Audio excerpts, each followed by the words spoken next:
Hello and welcome Lord. to the Temple Mount podcast. My name is Shogun. Today we have another session of our World of Darkness campaign.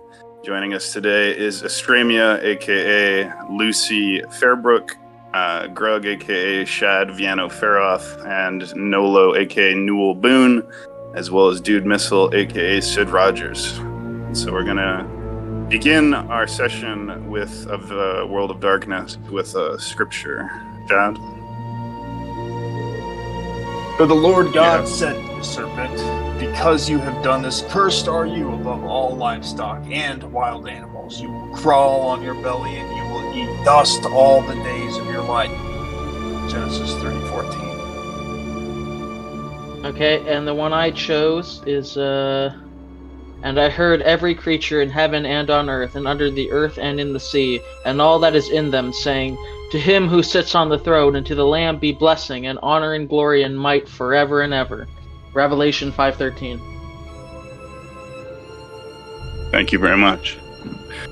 So, why don't we begin by asking Estremia, perhaps, would you give a synopsis of your recollection of the last gaming session from your character's point of view, please?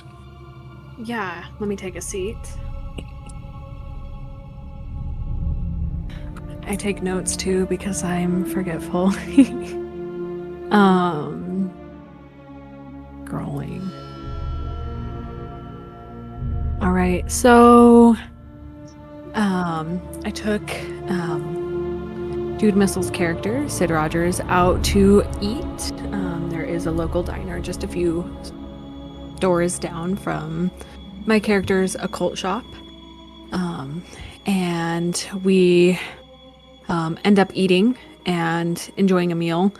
He was eating a Caesar salad. My character had blood, of course. Greek salad, actually. Greek? Yeah. Oh, my bad. Details. And we end up having some ghouls show up, and they are observing, watching us, and gives me a bad feeling. Prior to that, I did have a phone call with my mother, and she did inform me that I need to deliver Sid to the art gallery the next day. So our characters end up going back to the occult shop and resting. Thank you very much. Mr. Sid Rogers, would you also give a quick synopsis of anything that you remember from your story, maybe that wasn't covered in Estremia's narrative? Yeah, when we went to the diner, my character, when he was eating his Greek salad, he ate around the feta cheese, and then so he could save it all for the last bite.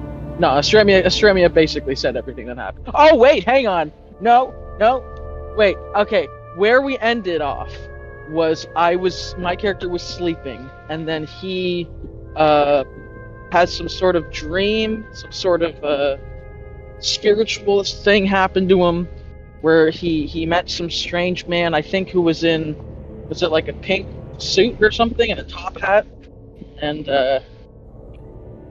getting that Purple, right? Yeah. Purple. Okay, yeah, so he's in a purple suit and like a top hat or whatever, and he's like says to him like, you're a changeling. I follow the pink rabbit.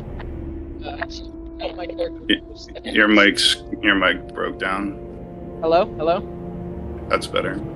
Okay, so this guy said to him, you're a changeling, follow the pink rabbit. So now presumably my character knows that he's a changeling and can maybe do some magic stuff now. Thank you. And finally, last but not least, Mr. Newell Boone.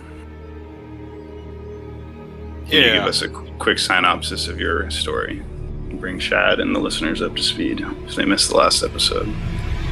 Well, I came to Jew City with the rodeo because a couple of my ghouls are competing in an international and I presented myself to the prince of the town, Govind Singh, the prince of Cascadia City, and he tried to enlist my help in tracking down Cagliostro, or Big Claw, and his daughter Alito Levine, Little Claw, I think is her name, to look for renegade vampire Mike Williams, who hasn't been playing real nice and following instructions, and he gave me the info for Shad, and I tried to call him, and eventually I went over to the Pyramid nightclub and met up with an old snaky kind of guy who was trying to get me to steal a book from Shad, and eventually I broke away from him and found Sarah Fairbrooks, who is the siren of it. Was that what you call her? Harpy. The harpy of the nightclub there, and she just got finished with her set, and I went to go talk to her, and we kind of fell in real good, and we were going back to her dressing room or something like that to, talk a little bit more intimate like. That's right. I believe there was also a conversation you had with another man in the nightclub. Was there not? Man wearing like a white suit, if I recall correctly, in the VIP area. Yeah, that's what I was talking about. That snaky old codger, right. Armani Giovanni. He was a Setite, and he wanted me to steal a book from Shad. And, he kind of gave me the creeps, to be honest. But I tried to be nice. He bought me a drink full of blood, so that was pretty nice of him. But I don't want to get involved in all that politics. You're right. We'll say his name was just Armani because Giovanni is actually a different clan, so that would make sense. But regardless, yes, that's correct. So thank you, everybody, for giving your synopsis of your players. We will begin tonight's session with Mr. Shad Vienna Ferath, since he was not able to play with us last time. And so, Shad, can you give me a synopsis of where you remember yourself leaving off, as that was now 2 sessions ago? When I last, when Shad last was working in his library, he failed in the Talisman Creation, which was one of the several books that he received. Had the secrets of an enchanted talisman ritual that he's been working on furiously. For this reason, he left the chase for Sid and went back home, killing a man on the way in order to fully extinguish his life, drink all of his blood, and gain supernatural intelligence to work on a talisman. But in his inhumane actions, Shad failed. He failed to further the creation of the talisman, caused a lot of noise, did what he could to hide his tracks, dispose of the body, destroy the evidence, but went to sleep very, very frustrated. Thank you. But one thing is clear to Shad. The books that he has have been attempted to be stolen on several occasions. And although he's not finished working through the notes, which he has to cross-reference from the exhibit with the notes that he took at the exhibit where he first met Sid, also his rival across the hall, rival Tremere Scholar across the hall, has one of the 3 books, one that is less important, who's taking notes on them. And so, as Shad awakens for another night, take off a blood point and gain a willpower point, his thoughts race through his head, and he says, I really should go speak to Oliver. So, putting on his scholarly robe and flowing across the hall, he knocks on Oliver's door. Oliver, are you there? You knock on the door and wait for a long moment, but there's no answer.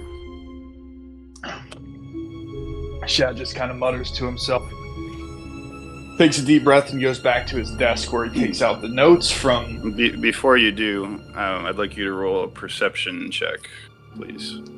Okay. Let me get the roll up. It's going to take me a second the first time.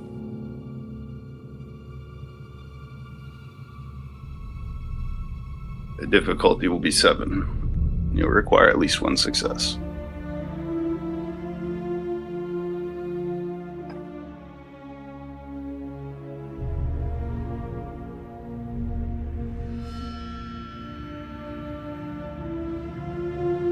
Okay, I succeeded.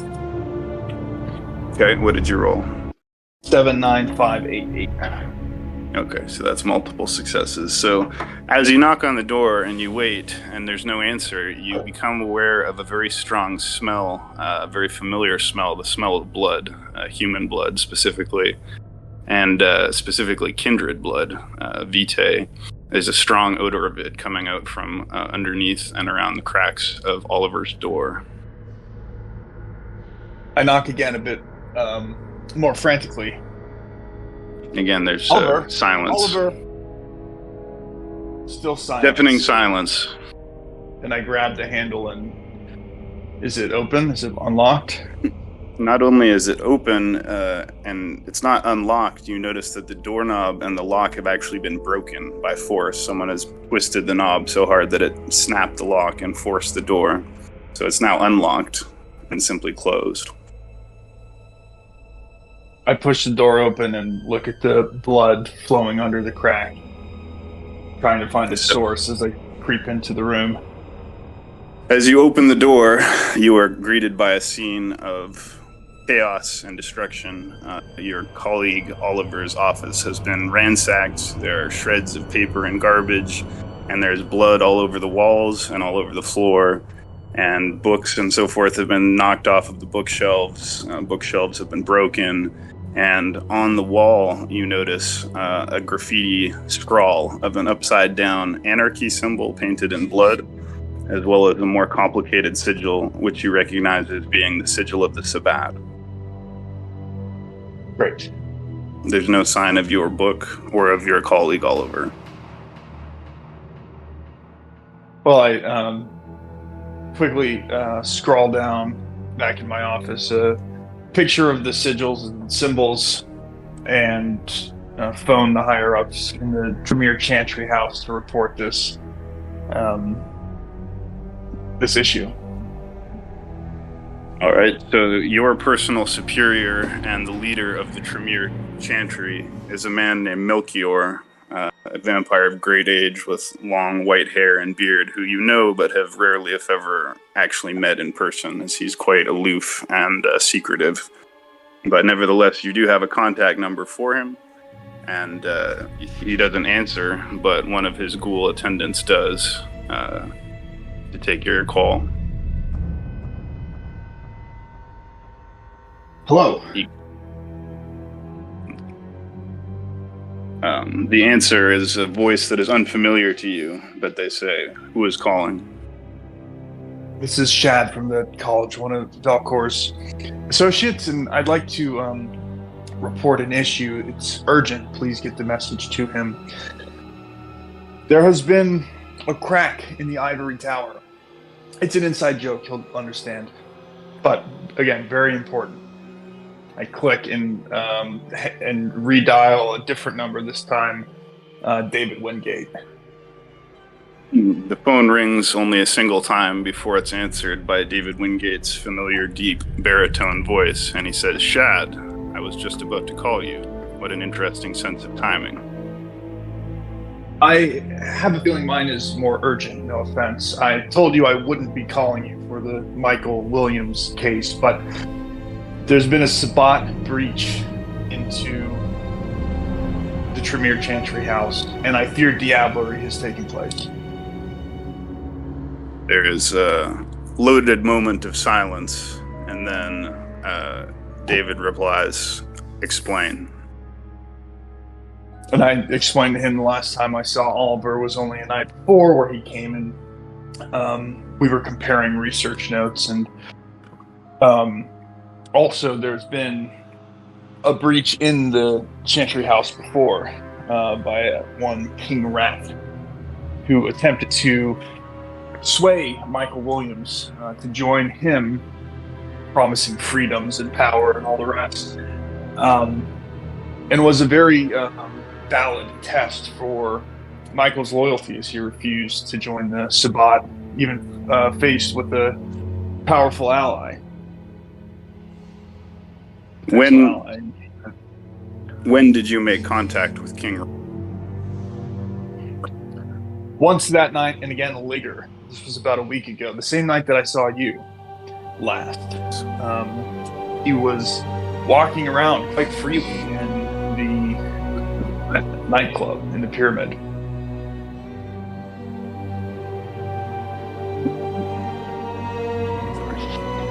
David Wingates pauses, and when he speaks again, you can hear a barely restrained sense of anger in his voice. And he says, "Let me see if I understand you correctly. You were contacted and solicited by a member of the Sabbat over a week ago, and yet you made no effort to inform me of this. Furthermore, I was given to understand that your Tremere Chantry House had the highest levels of security, but you tell me that it has been breached at least twice, and you've lost valuable materials and one of your colleagues. This is becoming an escalating situation. Furthermore, I was calling because the prince is already displeased with you because you were assigned to take the renegade vampire Michael Williams under your arm and make sure that he was going to play ball and follow the rules of the masquerade. But I'm informed that you let him out of your sight, and he has now returned to Wildwood, where he is no doubt reunited with Cagliostro Claw and Litu. This is exactly the situation we were hoping to avoid. At this point, bloodshed is not inevitable, it's already occurred. This could be the first moves in an opening war against the Sabbat, but I wouldn't assume that just because the Sabbat symbol is painted in blood on that wall, that was actually them. That could have been an independent clan or another factor trying to deceive us and throw us off the trail. We have to be open to all possibilities until we know exactly what's going on. Furthermore, my intelligence from Elizabeth Fairbrook tells me that her Cyrus, or rather her childer, Lucy Fairbrook, has gotten into some kind of an arrangement with the Bruja from the North End. And furthermore, the rumors on the vine are that the children of Set are extremely upset and preparing something violent, although we don't know what. Be on your guard. You need to work to stabilize this situation. This is now a crisis situation. There is, however, one silver lining to this scenario. And that is? He says, coincidentally enough, a new kindred presented himself to the prince last night, a gangrel of some age and significant power. When the time comes to retrieve Michael Williams and bring Litu Levain to justice, I highly recommend you bring him with you. It will greatly increase your chances of survival. And what is this kindred's name? This is a kindred calling himself Newell Boone. You can find him at this address, and he gives you the address of a hotel in sort of the hotel district of the city. Which it's called the Regent Hotel. The Regent Hotel. Right. So he says, at this point, we have a number of simultaneous situations developing. We need to investigate who was able to penetrate the Tremere Chantry.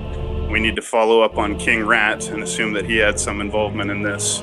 And we need to bring in the renegade gangrel before some further crisis erupts from the situation. There's too many moving pieces. Something's going on, and we need to know more about what it is. I expect you to do your part and make up for your previous failures. Of course, I am, as always, in service of the Ivory Tower. I'll meet with Noel and start there.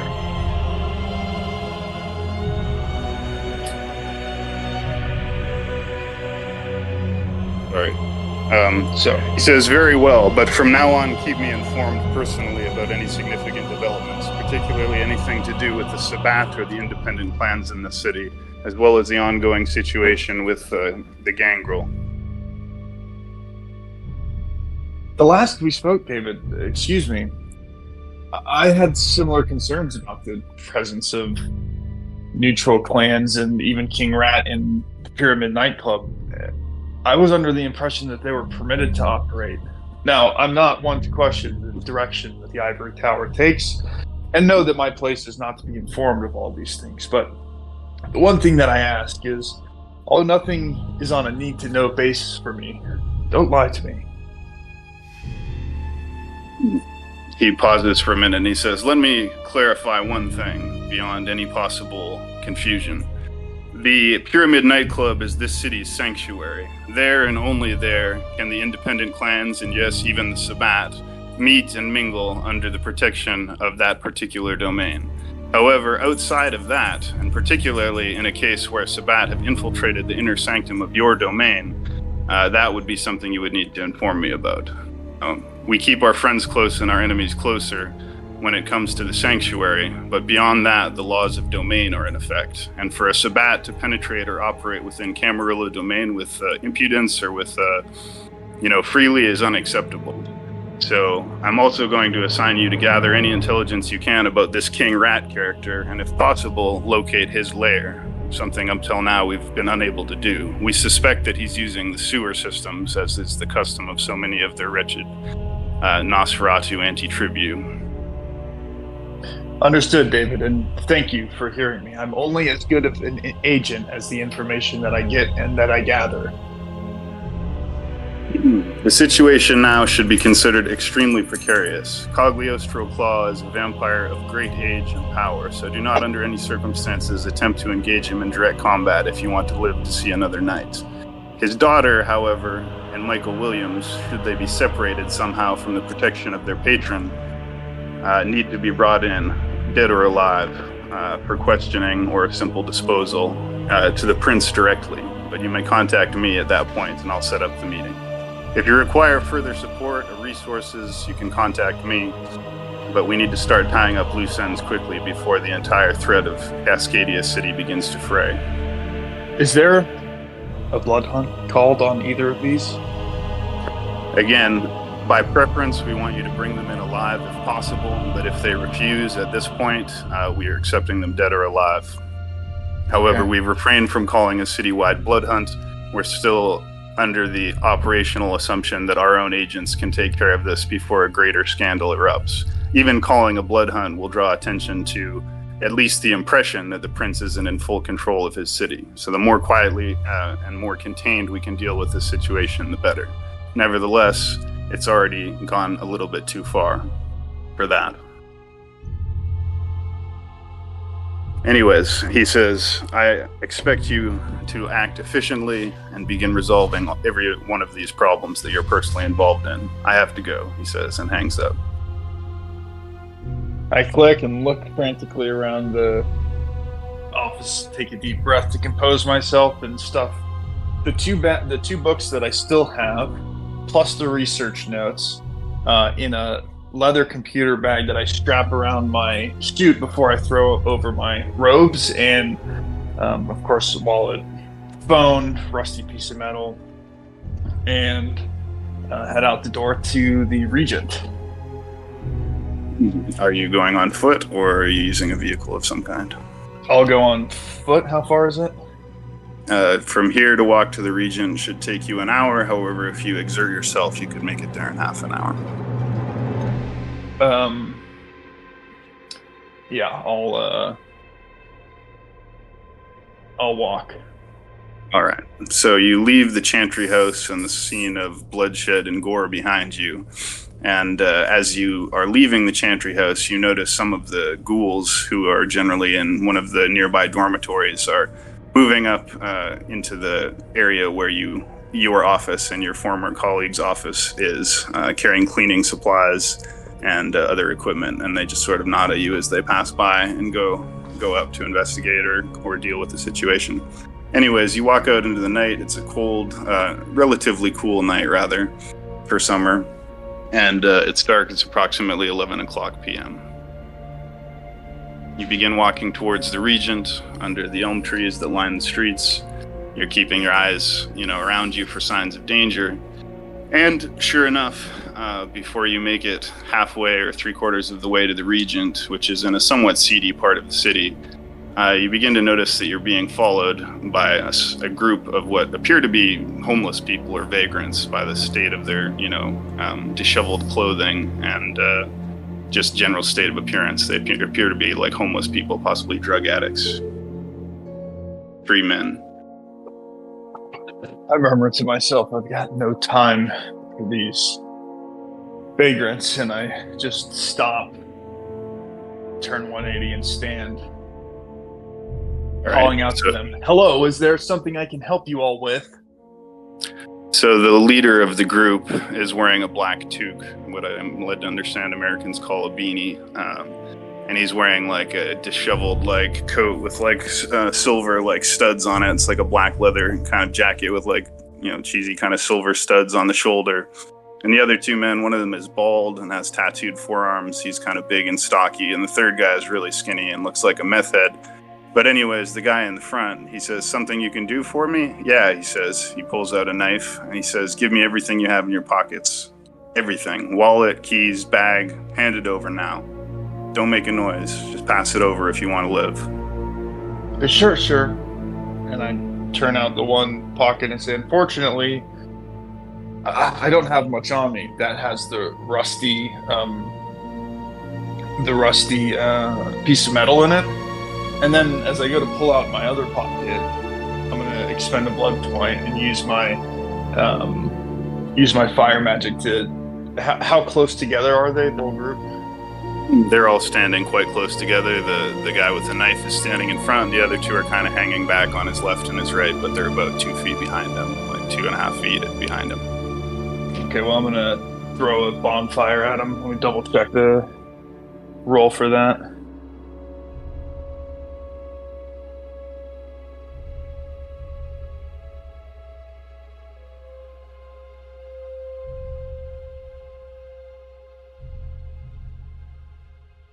Spend a blood point and make a willpower roll against a difficulty equal to the spell's level plus 3.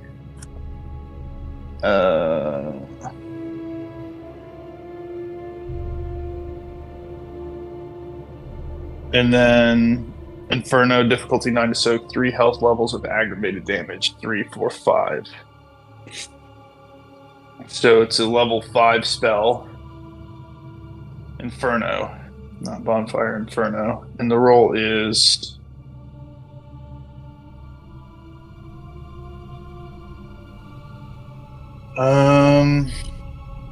Sorry, I just had it up.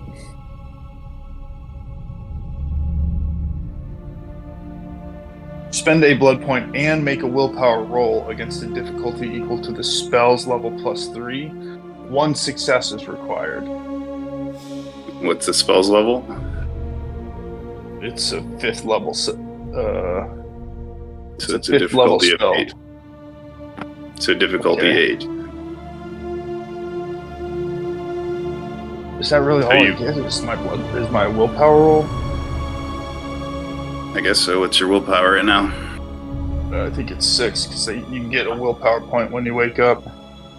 So wait, 6. I got a question about willpower.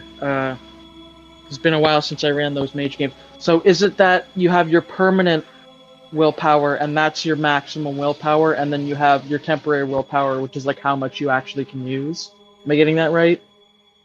Characters' willpower pools replenish fully at the end of a given story. The storyteller may restrict this by requiring the characters achieve or partially achieve a goal. For example, if the character didn't destroy a powerful or corrupt elder, regain 1 point per night, point for extraordinary gift. And then, so you have your blood pool, and then that you have your max blood pool, and then you have your current. And the trade-off is this willpower roll, and I think, again, we may be doing this differently, but this is a willpower roll. So willpower. A player may spend one of her character's willpower points to gain an automatic success on a single action. Only 1 point of willpower may be used in a single turn, but the success is guaranteed and may not be canceled. So it says for any action, but I would prefer that you have to roll. I feel like you have a good dice pool, and there shouldn't be an automatic success necessarily. What do you think? Because otherwise you can just automatically do one magic thing per turn. I guess you do have a limit to your willpower, obviously, but... Yeah, what is my willpower pool? Because I think I was saying it was like 10, but I don't think that's right. Willpower is equal to... what, your humanity plus... something else? Let me check.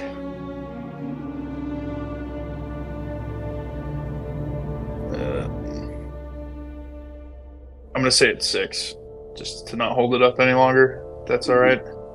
So I believe that since you're initiating combat, technically there should be some kind of an initiative roll here.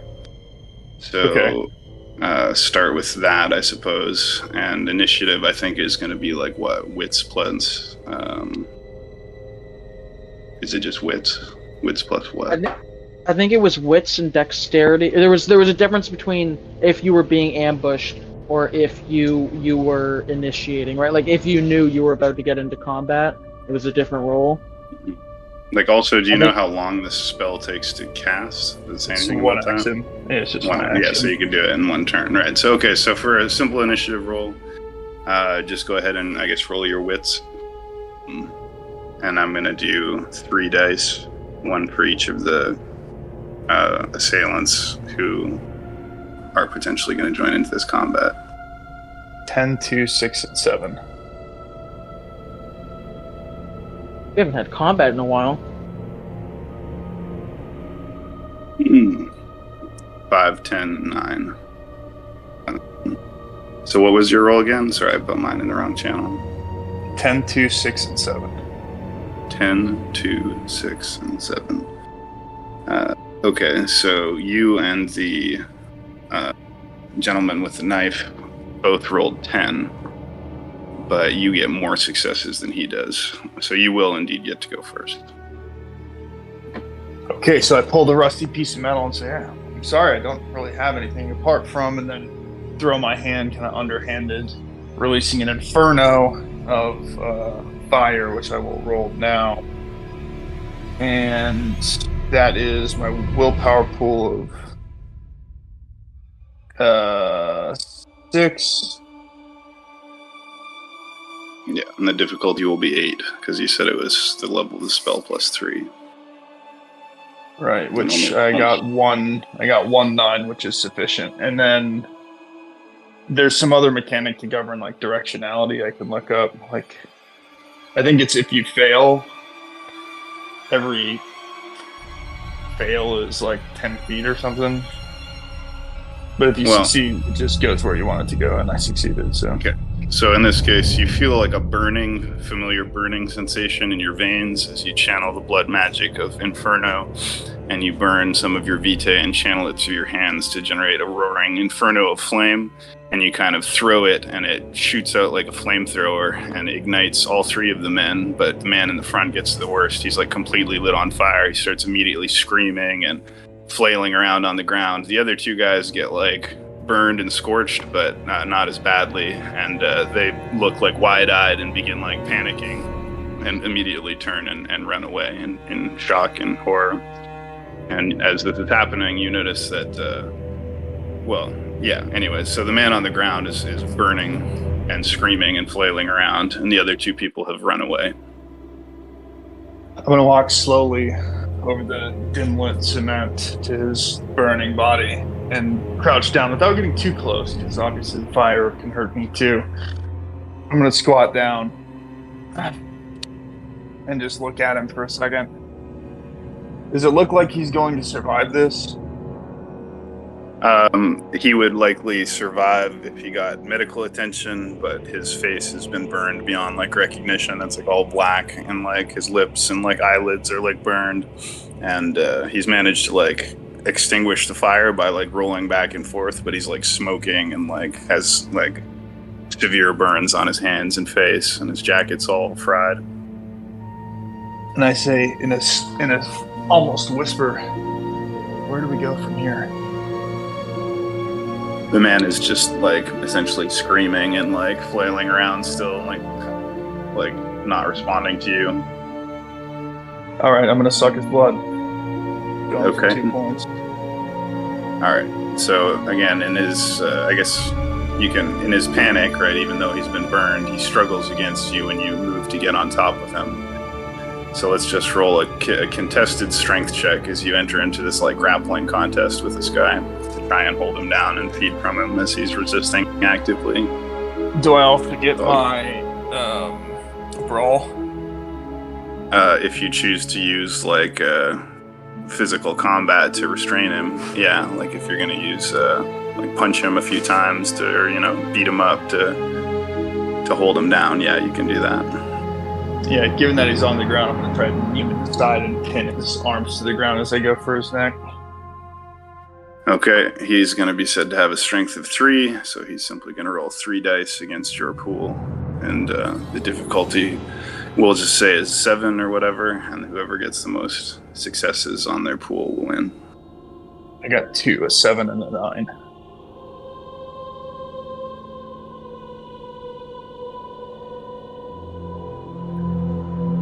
Seven and a 9. I rolled a 9, a 2, and a 4. So he struggles pretty fiercely, considering his bad state that he's in. But using force, brute force, you're able to restrain him long enough to sink your teeth into his neck. At which point his struggles get weaker and weaker, and quickly he loses consciousness as the combination of being severely burnt and blood loss causes him to go into shock and lose consciousness. Meanwhile, the 2 people who run off into the distance are no longer visible. Well, I stand up and look around for onlookers. So as you look around for onlookers, you notice that across the street, on the sidewalk on the other side of the road, are 2 people who are, staring at the scene with like shock and horror in their eyes, and like mouths like wide open and just like wide-eyed and like looking at you about 20 feet away. I raise an eyebrow and put my finger up to my lips and cock my head and I continue towards the Regent Hotel. As you do that and start walking, in the same direction as them, the 2 people turn and run away. But you think you see one of them raising a cell phone to their ear as they do so. But they run off into the distance away from you in fear. Regardless, you resume your walk towards the Regent Hotel, and although you hear sirens behind you, you are not interrupted or accosted any further. You approach the Regent Hotel. It says Regent, big red letters on a white sign. It's an old hotel. It's got kind of a bad reputation. You know it as somewhere where, drug addicts and alcoholics and prostitutes are often found. But it's also the address that you were given for Mr. Newell Boone. And so there's a few people outside smoking cigarettes. There's like a beer vendor outside where people are waiting in line to buy beer. And there's a few people hanging around sort of drinking out of cans and bottles in public, just hanging around the vendor, kind of looking at you and sizing you up. Do I know his room number? Yes. I'll just pass by all of them and go straight up to the room, taking the stairs, not the elevator. A few of them give you strange looks, but nobody moves to intercept you. You get in the elevator. However, before you do, a man, sort of like a receptionist, is like, "Excuse me, sir," and he kind of like waves over at you as you walk towards the elevator. I stop, turn back around, and walk slowly with my hands behind my back, up to the counter, standing straight. Yes, hello? The man simply says, "I'm sorry, who are you looking for, sir?" Oh, I'm here visiting a friend of mine. I give him the room number. He looks at you and then nods and says, "All right then, just let me make a phone call and make sure it's okay." And he gets on the call and he says, "Nobody's allowed up to the top floor usually," and he calls and it rings. And so the call goes to Newell Boone in his hotel room. So we'll just jump to Newell here for the time being. So Newell, you're in your hotel room in the Regent. Can you describe like what you're doing right now? What time of night is it? It's currently close to midnight. Okay, this is why I was confused, because last I knew it was 4 a.m. and I was hanging out with Sarah at the Pyramid nightclub. Oh, I thought you had returned to your hotel room at the end of the last session. We can say that, yeah. Yeah, we can say that. Okay, Yeah, well, we can say that after your time with Sarah, which you can talk about later if it comes up. Ouch. But we'll just assume that you returned to your hotel. Okay. Sorry if I mix that up. So who's on the phone? Is it Shad right now? It's actually the man at the reception desk. He's calling up. I say, "Shoot, what up?" He says, "There's someone here to see you," and he looks at Shad and says, "Your name, sir?" I told you already, I'm a friend. Oh, Yeah, let him in, let Okay. him in. Let him up. all right. He says, "Very well." He hangs up the phone. He says, "You're free to go up." He gestures at the elevators. I start to take a step towards the elevators and stop and look back at the man with the piercing gaze. And then continue to the elevator and go to the top. All right, so you go up to the elevator and you walk down a nondescript hotel hallway to the indicated room. We'll say it's room number 17, and knock on the door. And Newell, you hear 3 knocks on the door. Yeah, it's already cracked. Come on in, I say. Thank you. All right. I say as I slip in and close the door behind me. I just want to take a second and ask both of you to describe your characters, what they look like right now, what they're wearing at this particular time. So we'll start with Shad. Okay. Well, I'm wearing a very normal-looking dark blue navy suit with a dark collegiate striped tie, white undershirt, high collar, but over that is a flowing robe that almost looks like a high church Protestant's robe or like a university robe, but it's not quite either of those. It's like in between those and a trench coat. It's very thick. And my character looks to be about 18, has absolute white hair and a very light complexion. Thank you. So Newell, that's the person that you see on the other side of the door. And can you give a description of yourself, just visually and in terms of your clothing as well? Yeah. So I'm about 5'11". I've got dark green eyes and dark brown hair. I'm not the most handsome fella, but I generally dress pretty good. Right now, though, I have my shirt off. I'm wearing jeans and a belt with a big old rodeo buckle. And I'm in my socks, so you kind of caught me while I'm just lounging for now.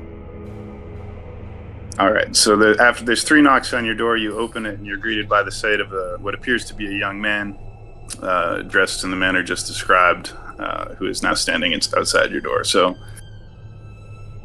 you guys are now both in the scene, and it's up to you who wants to initiate dialogue or action. Well, I go and shake your hand, Shad, and I say, "Hey, partner, you must be that Shad fellow, from what I've heard about." I suppose you've spoken to David then as well. The sheriff. Yeah, you look like a librarian with all that getup you're wearing, at least. I'll consider that a compliment. And your name? My name is Newell Boone. You can just call me Ol MB. And after I say that, I go and I put on my boots and shirt on, put a couple guns in my belt and stuff. I look at your boots and I say, "What is that? Is that calfskin?"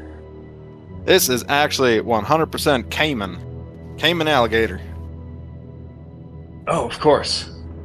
I'm a fan of leather myself, and I show him my computer bag that's totally black, made of leather. This is lambskin. Oh, that's pretty fancy there. I like it. I go ahead and say, "So you never checked your phone? I tried to call you yesterday." I'm so sorry. I saw a missed call, but I've been very buried in my work, and anyway, it's not of interest to you. If I had known, I would have received the call. But you may be partially aware there's quite significant happenings going on here in Cascadia City, and David has directed me towards you. I'm not so sure that I can trust you, just to be straightforward and honest. Fair enough. I'll have you know I always shoot straight. Well, I'll keep that in mind. So, why are you in the city again? I'm here in town for the rodeo. A couple of my ghouls. I got old Troll and GT. They're getting really good. Up in there, feeding my blood, and they just, they're hell bull riders. Let me tell you that much. Well, I've made a few mistakes, or at least I'm being blamed for making a few pretty significant mistakes.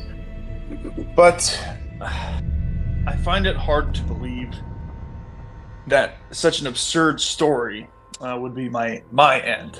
I don't think I'll be killed by a rodeo clown. No offense. Huh. No, none taken there, partner. You are, though, quite the character already. There was this weird snaky guy over at the Pyramid nightclub, and, he was looking for a book you got. And I don't think he was like looking to borrow it like a library book and return it. I think he wants your head over this book. Something about ancient Assyrian text or something. You better be careful there, bud. Well, we both better be careful, I say as I open the lambskin computer bag. 2 of them are here. One of them was taken from a colleague of mine, a relatively powerful kindred in his own right, murdered. I suspect the Sabbat and Diablerie, but he had the 3rd book. Huh. Yeah, I don't know much about books. You say there's 3 of them? It's a trilogy? No, they're unrelated, and I've got some notes in here as well that come from some of my studies. I could bore you the rest of the night with my personal interests of history, archaeology, rebuilding the past, if you will, the portions of it that I wasn't there for. But suffice to say, the Sabbat and the Tremere, as well as the Ivory Tower, generally is very interested in continuing research on the Book of Nod.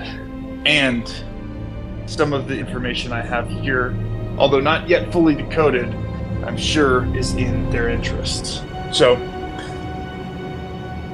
I'm not exactly sure why David thought you would be a good fit.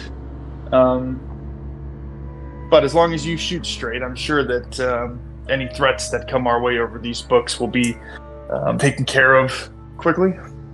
It's my assumption and reckoning that he wants me to go to Cagliostro's territory and talk to him and old Big Claw and Little Claw. That way they don't get too offended when they see a fellow gangrel, and instead of some, Settites or, Tremere or someone else hustling in on their turf. Chad gives like a kind of micro upwards head nod when you say gangrel. I'm taken aback that you are a gangrel, and I say, oh, I'm surprised. Now the pieces are fitting together a little bit better. The gangrel in this territory out in Cascadia City have been a bit rogue. What's your connection to them apart from your bloodline? To be fair, I don't know anything about them. I don't really want to get too involved in politicking, but while I'm here, the prince is already, keen on getting me involved in everything, and that Settite's trying to get me involved in other politics. And to be fair, I wouldn't half mind to skip out of town, let my, ghouls finish up and head on back to the ranch. But, you smell like you've been scraping, and you haven't said anything about that yet. You need someone to tell me about? You got some people coming back here soon? What's going on, man? You being followed? No, I don't believe I'm being followed. The city is a dangerous place, and it is on the verge of warfare. And this is just a personal theory of mine, but I always feel like when political situations get tense, the kind respond. But as for right now, no tale. It does sound good what you say, though. I am not one for politics personally, and have been drugged through all sorts of hoops in service of the Ivory Tower, only but recently. Do you think if I spent some time at your ranch, excuse me for inviting myself, I could pay my own way, that I could get a little bit of quiet and study? Oh yeah, shoot, we got cabins all over the ranch, old work cabins that people used to be at. Yeah, no, there's plenty of room there, but, I don't want any unwanted attention there either, it'd spook my workers. Well, just keep it in mind. So, there's a few things, and that's David's commanded of me, and I suppose you as well. There's a Sabbat leader named King Rat, who's a Nosferatu, and a real gold star on both of our resumes would be finding his lair. He's the one that I suspect the most, as he attempted to steal one of these books, even in public, and has been operating in public, even as a Sabbat in this city. The other items that we have to pursue are, as you mentioned, go following the gangrel. Perhaps that's an easier place to start. What else?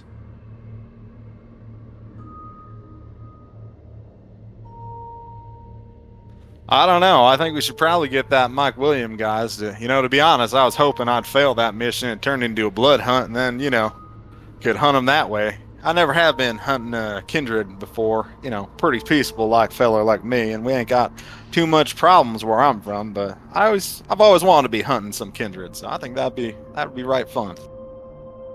My lip curls in a smile, and I say, maybe we'll both get a new pair of boots out. I like the cut of your jib already there, partner. I slap you on the back. All right, I think that's a nice place to maybe pause your guys' story, and then we'll jump over to Estremia and Dude.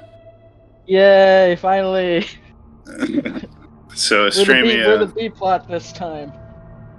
So Estremia, you find yourself in a strange place. It's a dark, shadowy place, and you have this troubling vision, sort of apocalyptic vision. You see rivers running red with blood. You see cities burnt down by lightning storms, where lightning is just continuously coming down and starting fires, and people are screaming, and you see people jumping out of the top of burning buildings to escape the flames. You see people wandering through like ashes, and you see other disturbing imagery like this, and you kind of are thrashing a little bit, and then you wake up and realize that you were asleep and having a dream. You wake up in your occult shop in your personal chambers. Perhaps you could just briefly describe your chambers, and then whatever you wish to do. Lucy wakes up with a start, clutching her chest as she's panting heavily from the dream. Suddenly, just recollecting her thoughts, she realizes that it was indeed a dream. Taking a deep breath inward, she looks around her room, and her room is similarly designed to the rest of her apartment. Kind of got that dark academia, maybe eclectic vibe. Dark green painted walls. Her bed has got a canopy with rich, textured bedding, duvet cover. She swings her legs off of her bed, sitting up as she touches her face and runs her fingers through her hair, trying to ground herself back into reality. Remembering what had happened the previous night, that she does have a guest in her apartment, she gets up and gets dressed and ready for the next day. Just dressing in a simple pair of black jeans and a white top. She takes care of brushing her teeth, morning routine sort of thing, before stepping out into the main living area, which is where Sid is sleeping on the couch. She kind of peeks over to see if he's awake or not. I am, and in that case, I will say that I am like wherever your kitchen little setup is. I've gotten up to get myself a glass of water, and I've just woken up. Good morning. All right, so as you wake up, Sid, you remember clearly two images. One of this pink rabbit, and the other of this strange man with the purple suit and purple top hat. And you're just left with like a lingering sense that this was a very significant dream, and it must have meant something. Well, okay. Well, you go ahead, Estremia. I'll save mine for when it's more appropriate. Good morning, she says to Sid, noticing that he's very clearly making himself at home as he's getting a drink. I look over and I say, "Oh, I figured you wouldn't mind if I got a glass of water. If I was hungry, I would have asked, but just water, right? I didn't think you'd care. Have you ever had a dream that really meant something or really seemed significant?" She kind of thinks back to the dream she just had, and her eyes narrow as she gazes at him. Sometimes. Why? Did you have a dream last night? What was your dream? Well, there was a dude in a very colorful suit, and he was wearing like a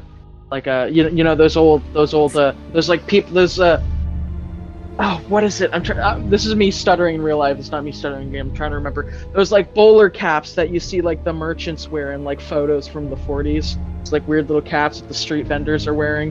You know what I mean? He was wearing one of those, and there was a rabbit. It was colorful too, and he said, "Follow the rabbit somewhere." But that's all I got.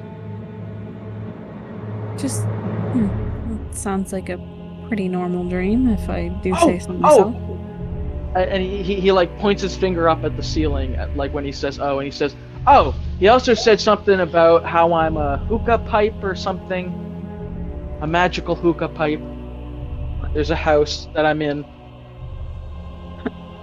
What? A hookah pipe, like that you smoke out of? I guess. So, Go ahead. Estremia, with your, aspects and your very sensitive psychic perception, you notice that something seems to have changed slightly in Sid Rogers' aura. Whereas before you could see him as having this like pink aura, and you were able to notice these strange sidereal appearance of him having bunny ears and a bunny tail.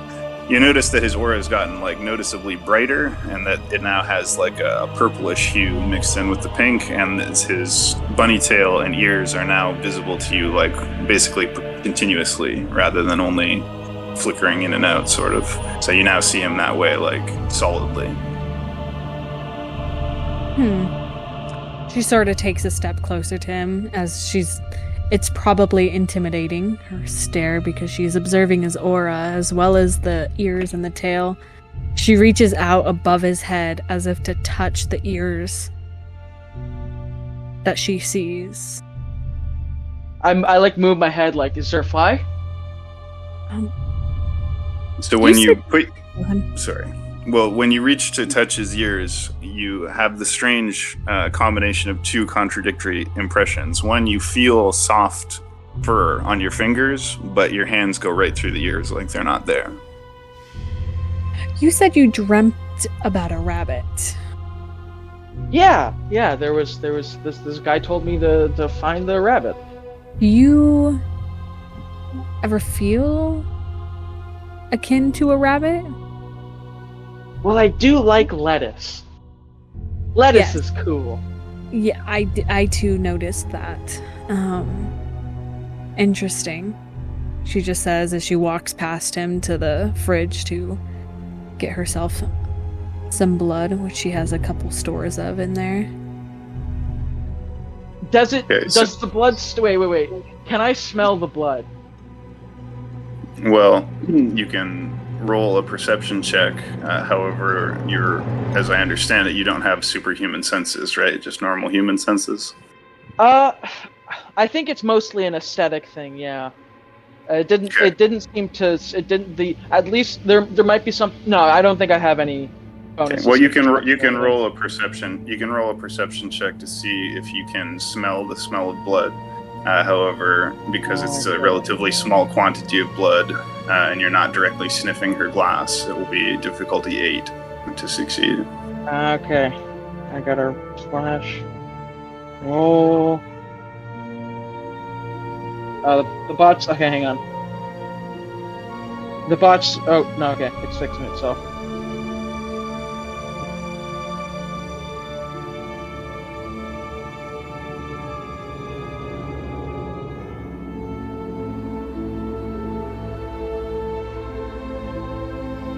No, that didn't work. Try to do 10. No, 2. Okay. Oh, 7 and 8. Let's go.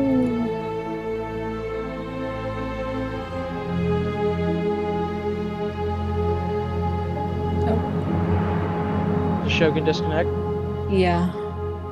Okay, we're waiting on him for a little bit then. Do you know what is the name of your group thing? What are they called? The Pukas. Pukas. Okay, because I knew there was a name and I was like, I know you're making a reference here and I just want to be able, if my character can connect it, but I had forgotten myself. Okay, yeah, hookah rhymes with puka. Yeah. So I don't know if you were here, but not that this is sort of like don't metagame or anything, but just so you know, like the Pukas basically have a thing where they actually have to spend a willpower point in order to directly tell the truth. Basically, any question I get, I have to find a way to, kind of tell the truth. Okay. But it's Cool. Okay, so you... Sorry, go ahead. Yeah, I was gonna say he rolled a 7 and an 8. I don't know if you heard that. Right. So you sniff the air in a strangely rabbit-like gesture as Lucy Fairbrook takes out a glass of what looks like red wine or possibly some kind of tomato juice and begins drinking it. And you get a whiff of what seems to be the smell of blood, the coppery tang of human blood, but you only faintly smell it. Okay, I do like a cheeky like wagging my finger at her, and I go, are you drinking blood? Her eyebrows sort of raise, just based off of his tone alone towards her, as if she's a child. She just looks at him and lifts the glass to her mouth and takes a drink. And I sort of like look. I sort of like what is it like put his arms together, like cross his arms, and he sort of like points his nose up, and then he says like, I knew it, they're vampire people. That's the kind of weirdos they are. As she finishes her sip, she kind of smiles at him, and there's blood on her teeth, and he can see her fangs. He gets like a little shine in his eyes of like, oh hell yeah, I'm right. Obviously, you're aware by now that the world as you know it is a little bit different. She runs her tongue over her teeth, clearing the blood that had pooled on it. Anyways, there's something different about you. I'm sure you're aware. Otherwise, you probably wouldn't have gotten caught into this whole scenario. She lifts up her wrist to look at her watch to check the time. Do you need Does any she have it on the... Wait, Uh-huh. one thing. Does she have is she one of those people, does she have the watch on the back of her wrist or on the front of her wrist? Front? She is a lady. Oh. She's not like an agent or anything. So she like has to look, like her palm is facing her when she looks at her watch. Is that it? No, she has to turn it towards her. Okay. Never mind. I don't say anything then. Okay. What did you ask? We have a little bit of time. Do you need any food? Do you need to eat? I have to take you somewhere. Yeah, I could go for a snack or something. She opens her fridge, looking at just the blood. Maybe we can grab something on the way. Is there like a McDonald's anywhere nearby, or? Possibly. She pulls out her phone and searches restaurants near me via Yelp. She holds it out to him. Do any of these look okay? Shogun, what do I see? There is indeed a McDonald's only a short distance away from your current location, about 2 blocks away, or well, it's a few minutes away from the more upscale neighborhood that you're in, but it's not far. Okay. On your, I raise my fists into the air and say, Mickey D's! Huzzah! You are such a child, she mutters under her breath as she puts her phone back into her back pocket. She walks towards the door, grabbing her normal necessities, her purse, a jacket she slings over her shoulder. All right, we're walking. Do you have... Go ahead. Just before, as you guys are getting ready to leave, that takes you out of your private living quarters and through the area of your home that is your occult store. So I'm going to get you, Estremia, to roll perception or aspects plus occult if you have it. Scrolling. What did you say I'm rolling for? Well, you're going to either roll. I guess you're going to roll aspects. Aspects, roll it as a form of mystic perception. So we'll say it's a mystical perception check. This is how I'm going to handle this for right now. Okay. So you're going to roll, rather than normal perception check, you're going to roll aspects as like supernatural perception. And the success difficulty will be 7. Well, I've rolled a 10, a 2, a 6, and a 10. Okay, so 2 10s.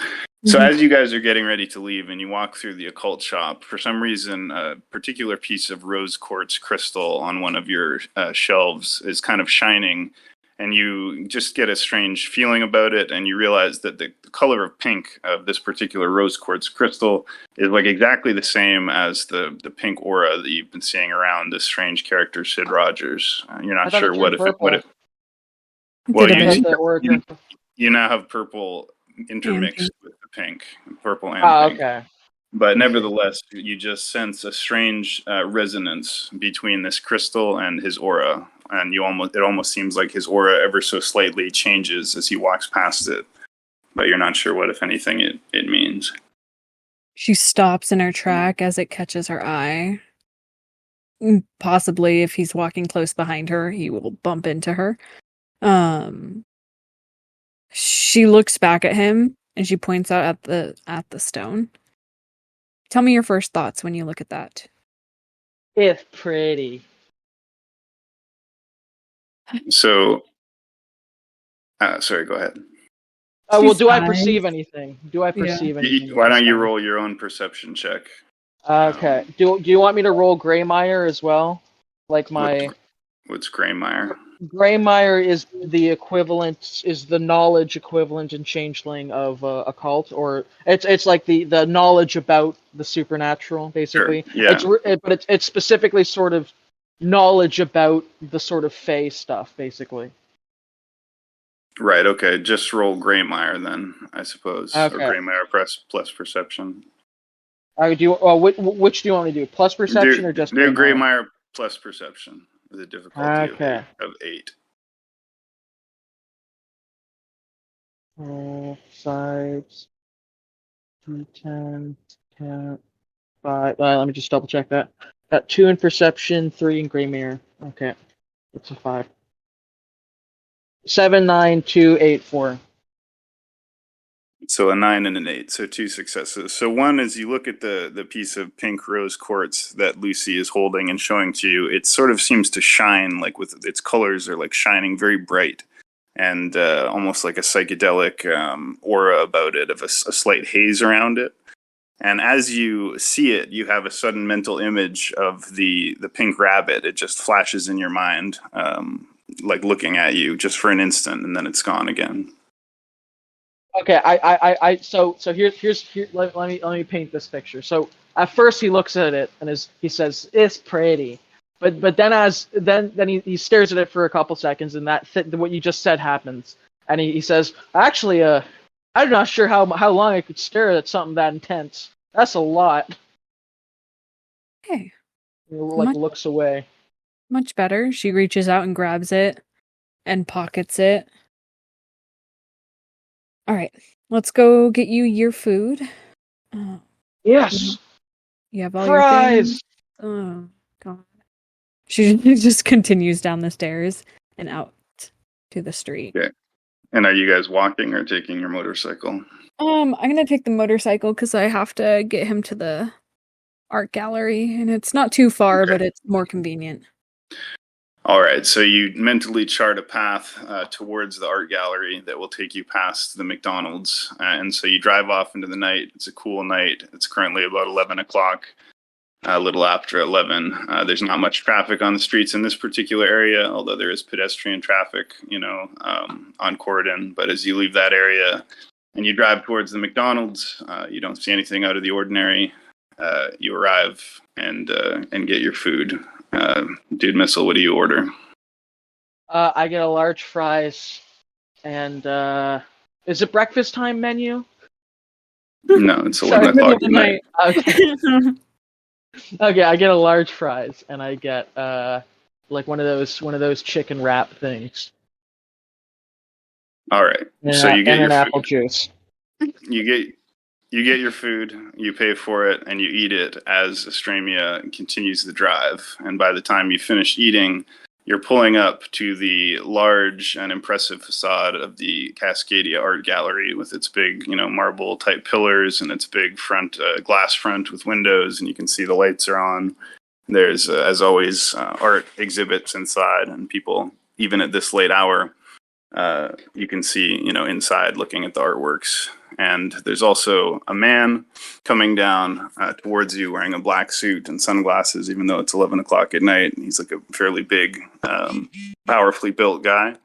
And walking beside him is someone that Lucy easily and automatically recognizes as her Cyrus, Elizabeth Fairbrook, who is dressed in like a really elaborate fur-lined sort of gown white fur-lined gown in white, and she's walking down towards you guys as though to receive you.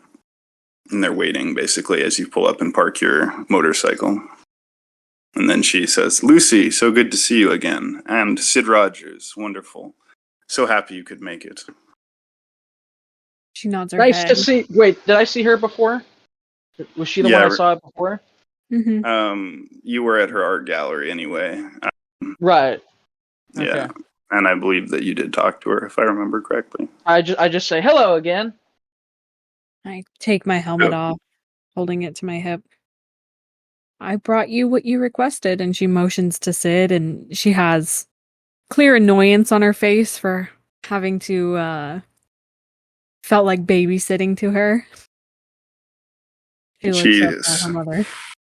Elizabeth smiles coldly and looks at you and says, "I understand there's been some trouble. Is everything all right now? Has there been any further problems?" No, we're great.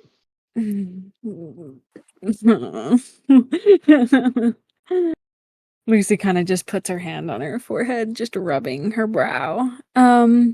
We got food the other night, and there were some ghouls that were kind of trailing us. As far as it goes with getting him out of the situation, I already filled you in about that on the phone, but he told me the contact and the person who was, I don't know, possibly going to kill him, had him tied up in that room, had snake-like features, which can only mean one thing. So Elizabeth takes this in with interest and kind of cocks an eyebrow and says, "Please, come inside. These are issues better discussed in greater comfort. If you'll join me just briefly in my private quarters, right this way," she says, and turns, and her and her security guard usher you inside of the art gallery. And up, sorry, if you're assuming you're going along with it. Yeah, no, I'm going along with it. I didn't know who DC is, so I was just making sure that everyone was here. Yeah. I go along with it. Yep. Okay. So Lucy and Sid are ushered into the art gallery, but through a side entrance and up a private stairwell leading directly to the top floor. And then you enter she opens the mahogany door to her private chambers and says, "Please come inside, sit down, make yourself comfortable." And she has like her alabaster desk and like really ornate, beautiful sort of Victorian Gothic type chambers. And I just realized the music stopped, so I'm going to put on some more music. Okay. 1 sec. So I didn't mention this because I didn't think of it, and I figured it wouldn't matter at any point mechanically. So my character carries like a backpack with just some like basic dry art supplies. No easels or anything for painting, but just like a sketchbook and some pencils, that sort of thing. And he starts like looking around while he's sort of waiting for the business talk to start. He sort of just starts doing a couple little like small sketches of some of the Gothic features he sees on these buildings. Okay. So you are inside her private chambers with her and her security guard. Oh, okay. All right. Yeah, that's okay. So she indicates that you should sit, and there's 2 seats, 2 cushioned chairs opposite her desk, and she herself takes a seat, and her bodyguard sort of takes up a standing position on her right side behind her, just impassively looking on. I sit down. So a second later, an attractive woman wearing a red dress with black hair enters the room with a silver tray on which are 4 flutes of red liquid. She puts one in front of Elizabeth Fairbrook, one in front of Stramia, and one in front of Dude Missile. And Elizabeth raises her glass to Lucy and to Sid and says, "A toast to new friends and to success." I look at her and I say, "Is this blood?" She smiles and shakes her head and says, "Don't be silly. It's a fine vintage of Cabernet." Ah, okay. I toast, and then I raise my glass, but I look at him. Are you old enough to drink? What's legal drinking age in Cascadia City? 18. Okay, by like a year or two, yes. Kind of just sighed, looking at Elizabeth, but still holding her glass up. Okay, so do you guys raise your glass and toast? And she says, yeah, to new friends and to your safety and success. Raise a glass, and she drinks hers. Do you guys also drink? Ooh, you should have asked that, Shogun. I will say yes, but now I know there's something going on. Yeah, well, regardless, you drink the wine, you don't notice anything out of the ordinary. It's an extremely good vintage of wine. It's very delicious. A nice aroma, bouquet, whatever you call it. Estremia drinks what is obviously Vitae, and if you haven't marked it down, you can add 1 point of blood to your blood pool since you fed twice on glasses of wine already of blood. And she says, God damn it. what were you going to say? I just said, God damn it, I drank blood. No, you didn't drink blood. No, You drank. I see. Yours was wine. Estremia's was blood. Okay. So anyways, Elizabeth smiles warmly and just exudes charisma and poise and elegant presence, as she always does, almost preternaturally, smooth in her motions and magnetic in her expressions. But anyway, she says, no doubt you're wondering what all this is about, Mr. Rogers. I'm terribly sorry you've been dragged into this stressful state of affairs. I do apologize. It shouldn't have gone down this way. I'm glad to see that you're okay. I say, well, you know, at least it's been one heck of an adventure. She nods and says, unfortunately, your adventure has likely only just begun, and I'm afraid it may be a more perilous one than you realize. You see, whether you know it or not, you are a very valuable commodity, Mr. Rogers. That which is rare is precious, and you are very rare, especially in these times and places. No doubt you've noticed that there's a number of people taking interest in you, including myself. No doubt you've wondered why. Well, I was figuring that they were also weirdos who were just looking for other weirdos. She looks at him quizzically and shakes her head somewhat as if she's not entirely sure what she means. And she says, I have an impression that you are not yet aware of who and what exactly you are. But perhaps I can help you. You see, I have studied occult lore for many generations, and I have an extensive library of my own, one that even rivals the Tremere Chantry in Cascadia, from what I've heard. She smiles and says, I may not be an academic, but I am a great collector, not only of things, but of people. I take interest in the unusual, in the exotic, in the strange, in the mysterious, and whether you know it or not, you are all of these things, Mr. Rogers. And so I just say, well, do you have any specifics, maybe? Or can you point me to the answer where I might find those specifics? Because I definitely don't think I'm a vampire. She nods and laughs and says, indeed, you are not one of us, one of the kindred. But nevertheless, neither are you one of the kind. The cattle who move about us and provide us with our sustenance. But if you wish to know more, perhaps I could enlighten you. Would you like to take a private tour of my library? I have no doubt you would find much that would interest you there. Yes, please.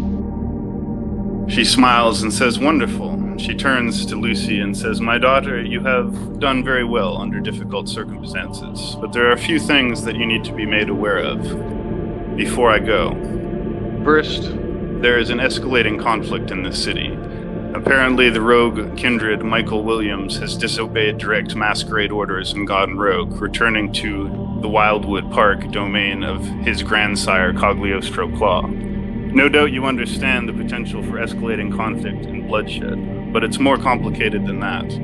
From what you've told me and from what my sources tell me, the Setites are moving heavily in the city. There have been sightings of ghouls and other Setite activity throughout the city that is indicating some kind of escalation, although we're not yet sure what to expect.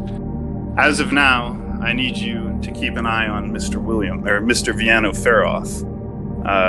Apparently, the prince has lost confidence in his ability to handle this situation on his own, and we want Toreador eyes on what's going on. For better or for worse, Mr. Williams, Litu, Cagliostro, they are linchpins on which the whole city will turn, depending on how this situation is resolved. There still may be a chance to avoid bloodshed, but obviously we need the diplomatic hand of our clan. We can't trust this to the occult usurper Tremere, much less the good intentions of the feral Gangrel. The prince has told me that a new vampire has presented himself in the city, some country bumpkin named Newell Boone. Apparently he is a loyal Gangrel, if such a thing truly exists. I would like you to rendezvous with Newell and Viano Feroth. Keep a close eye on them and report to me everything that they do. Do you understand? Yes, Mother. She smiles and says, "So obedient, so charming. I've taken enough of your time for now, my daughter. Leave me for a moment with Mr.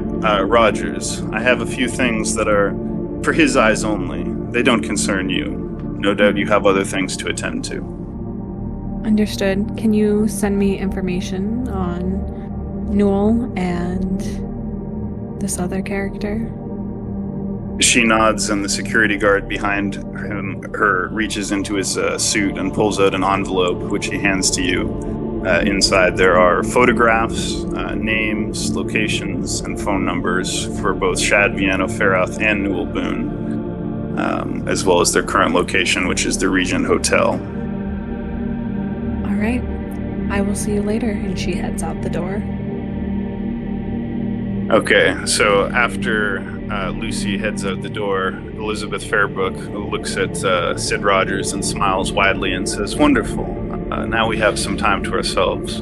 Two's company and three's a crowd, as they say." She smiles and gestures to a bookcase in her room, and she reaches into the bookcase and manipulates something that you can't see, and the bookcase slides aside, exposing a hidden passageway into a dark, candlelit room beyond, in which you can see many bookshelves and very rich, thick, red Persian carpets. And she says, "Follow me." Wait, I say, never could resist a secret passage. So she leads you into the other room, and indeed it's a beautiful private library with mahogany, handrails, and there's a spiral staircase, and there's 2 floors, and there's, mahogany bookshelves covered in thick leather-bound books. And she says, "Right this way." And you follow her down the passage. The security guard stays in the other room, and the sliding bookshelf slides back in place, sealing the exit behind you. And she turns and smiles at you, and I'm going to have you roll a willpower check against her dominate.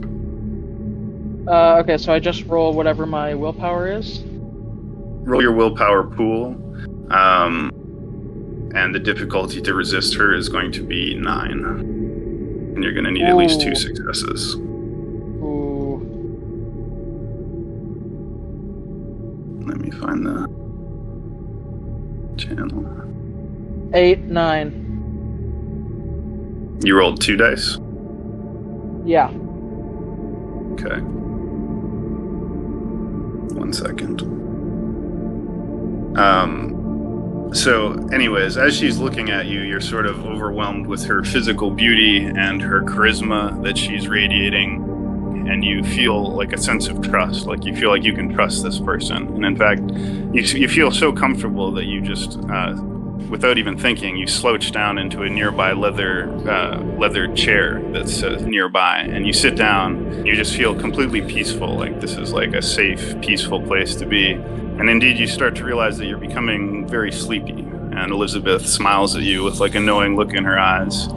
And then you begin to feel very euphoric, and you can feel an itchy sensation in your skin, but the euphoria kind of overwhelms it. And a moment later, you lose consciousness and drift off into blackness. And you realize as you're fading away that something seems to have been put into your drink, and you've been drugged. Oh, god damn it. I knew All it. right. So now we're going to jump back to Shad and Newell for the time being. Or actually, yeah, because Estremia. We'll jump back to Estremia for now. Sorry. So Estremia, you exit the art gallery, leaving Sid Rogers with your mother, Elizabeth Fairbrook, and you head back outside to your motorcycle. Right. Knowing the address and where this hotel is located, what's it called again? The Regent. Regent. Since you know the city well, she hops on her bike, placing her helmet back on and moving her hair so it's not blowing around and getting all crazy. She rides in the direction of the Regent Hotel. Okay. So you swiftly depart on your black motorcycle through the night towards the indicated address of the Regent Hotel. And as you're arriving, or as you're traveling there, we'll jump back to Newell and Shad for a moment. So you guys were last conversing in your apartment, or your hotel room, rather. So anyway, I think the plan is maybe I go in there first, and I try to win old Cagliostro over. You know, I don't know if you've noticed yet, but I have quite the personal charm and appeal. And if that doesn't work, then we come in guns a-blazing. Now, what do you fight with there, Shad? You need one of my guns? And I point over to the bed. I've got like AR-15s, and I've got a bunch of pistols and shotguns laying there.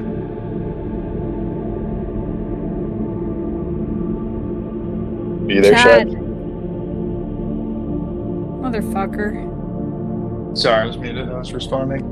Oh. Just before we go in, guns blazing, so to speak, there's a few things you should know. Cagliostro is very, very powerful.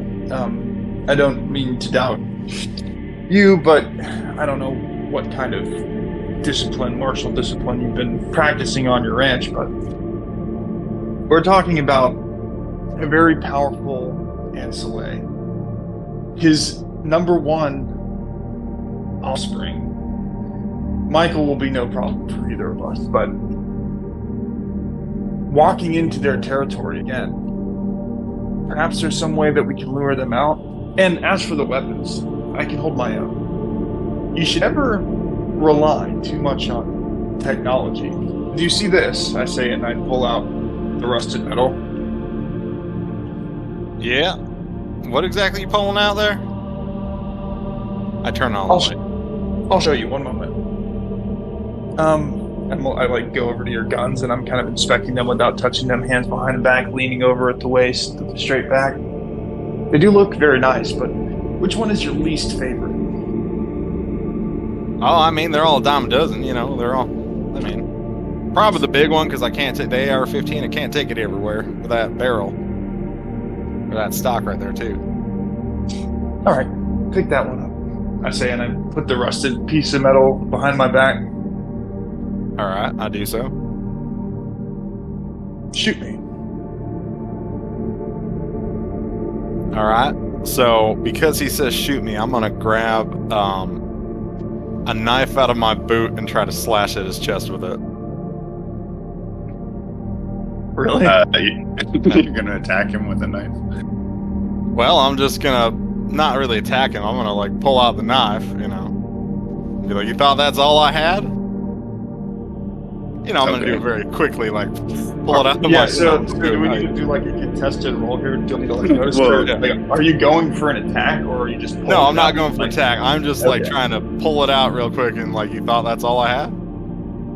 Very good. Those are much more reliable tools.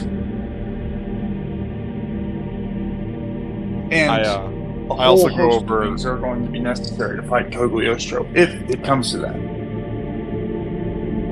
Hey, real quick question, Shogun. Will silver cord, will that affect vampires at all? Like, can they break through that easily, or is that like not a thing in this universe? Silver cord? Yeah. Can you elaborate on that? So, say I had a lasso made with, you know, like silver in it, you know. Like Well, silver definitely affects werewolves. I believe it also causes aggravated damage to vampires. All right. So I'm just saying, if I had a lasso that had silver in it, would that help me? I mean, potentially, if you ran into a werewolf, it might be useful. All right, but not for vampires. Okay. It might be. I mean, I don't know. You could try it. Do you have one? Do you have a silver lasso? Yeah, I just go over there and I grab it, and I'm just like, well, this might work too. Okay. So you take your silver lasso, or I'm assuming you mean like a lasso that's sort of imbued with silver cord or something like that. Okay. And you pack that up.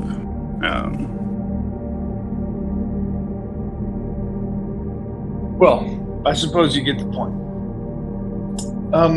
There's more than one way to skin a cat. And to be honest, I don't really want to be killing old Cagliostro or Litu if I can avoid it, you know. It'd be bad blood to be killing other fellow gangrels. Gangrels, for what? They're not really playing with Camarilla? I mean, like, that's kind of like what we do, though, you know what I mean?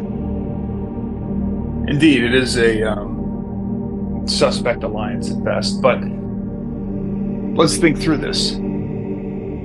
They want Michael Williams gone. I don't know if bringing him back to serve under us or to be separated from his sire, Cyrus, will be helpful or possible. I don't think they're going to let us take them. We could ask Cagliostro to hand over Litu and Michael, but I don't know. What do gangrels want?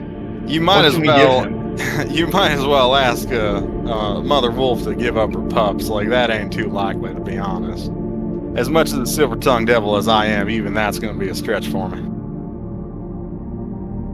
Perhaps we should start by tracking. Well, you know the city pretty good, I imagine, right? Yes, but not the woods. Is there anything we can do to lure them out? What kind of strange habits do you guys, gangrels, have when you do your animal thing?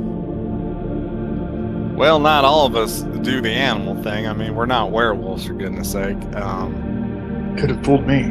With the ones in this city, anyway. Well, yeah, they might be a little bit more beastly than the rest, you know. We are pretty up far north, and it's cold up here. To be fair, I think they're probably alcoholics. I'm just going to say that. They're probably into drugs. You want to find them, find their drug dealers, find their alcohol dealers, or where they go to get it, you know. Good thinking. Well, one place I know Michael is aware he can feed at is the Pyramid Nightclub, and he's made some appearances there, so perhaps that's the place. If not, it's always the Setites that hang out there and free flow of drugs amongst the kind themselves. Perhaps we can ask around the local sources of drugs and ask if they've seen anybody by their description. Yeah, shoot, sounds good to me. I mean, I don't know this neck of the woods too well. And like you said, I don't really know these extra beastly gangrels either. By the way, I know I'm kind of breaking this. Yeah, I said they're alcoholics, but you know what? Just go with it. I know, like you said, like they can't really drink. Well, they can do so by having a human consume drugs or alcohol and then drinking their blood. Yeah, there you go. They can't consume it directly. They can, but they have to spend blood points anyway. That's right. Meta. But yeah, so the pyramid makes sense because if they want to go get those highs, they have to find people who are high and feed on them. That's fair. So the pyramid it is. Be fair though, if they're laying low and they know they're in trouble, I don't think they'll show up there. I was talking to Sarah Fairbrooks out there, and you know, and I'm trying to remember Shogun exactly what Sarah and me said during our meeting. It was kind of a blur. Well, perhaps you were partying or something and you didn't remember it properly. I don't remember exactly what your discussion was either, to be perfectly honest. Did she tell me anything about how to find Cagliostro or anything? I don't think you discussed that, if I remember correctly. Well, we never. This was off screen. That's why. Yeah. Okay. So we'll say that since it was off screen and we never actually discussed it, she simply welcomed you to the city, right? And let you know that her Pyramid nightclub is the sanctuary. So it is a place where violence between kindred is not permitted, and where political divisions between the Sabbat and the Masquerade and the Camarilla are put aside, according to the ancient custom of sanctuary. However, outside of that particular safe zone, those rules don't apply, and she just wants to welcome you to the city, and she gives you her number and says that if you ever need a favor, you can give her a call, and then she returns you to the Regent nightclub, and we'll say that was your entire interaction. All right. Hey, just wait right there a second, Chad, and I'm going to go ahead and call up Sarah Fairbooks right now. Okay, the phone rings 3 times, and you hear the female voice of Sarah Fairbrook answer, and she says, Mr. Boone, how are you? Oh, I'm doing swell, Sugar Peach. I'm going to lay it on thick. I'm going to try to use some charisma rolls on her, just so you know. Okay. And while you're doing this real quick, I'm like pointing at myself, mouthing like, hand over the neck, kind of like, I'm here. I'm not here. Yeah, I wasn't going to say that. Cool. All right, so I'm going to try to lay it on thick and use all of my charisma points and manipulation to try to get her to give me some intel on Cagliostro, if that's permissible. Okay, yeah, so roll charisma or manipulation, whichever you wish. Either or? You could add etiquette to it as well, if you have etiquette. No. Yeah, I'll just do charisma 1, 2, 3, 4, 5. Okay, that's 5.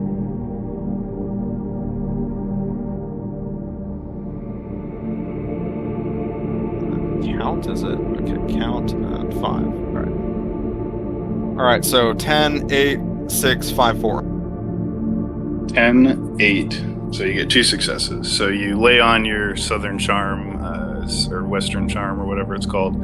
Cowboy Charm. Cowboy Charm as thickly as you can, and to all intents and purposes, or all appearances, she receives you with warmth, and she chuckles at your jokes, and is generally impressed with your presentation, as you call. But she says, "How can I help you?"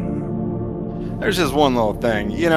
I'm kind of lonesome for some of my old pack mates from back, on the ranch, and I was kind of wondering any of the gangrels that hang out around there. I hear there's kind of a big one that I'd like to fall in with. Kind of a nice guy here called Cagliostro, and he's got a daughter, Litu. You know them at all? They ever show up in there? He laughs and says, "Gangrel at the sanctuary? No, the feral ones avoid the social situations as they should. Just like a dog that's been out in the rain, they tend to rarely make an appearance in a high-cultured society. They prefer to keep to the woods and wildernesses and parks of the city. They're not much for socialization or partying."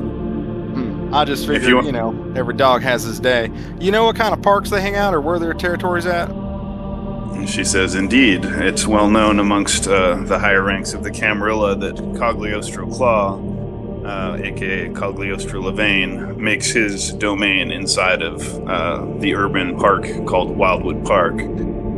Michael Williams, as you have no doubt heard, was last seen departing the Cascadia Art Gallery, but we lost sight of him after he left there. We can only assume that he's returned to Cyrus or gone to ground in hiding."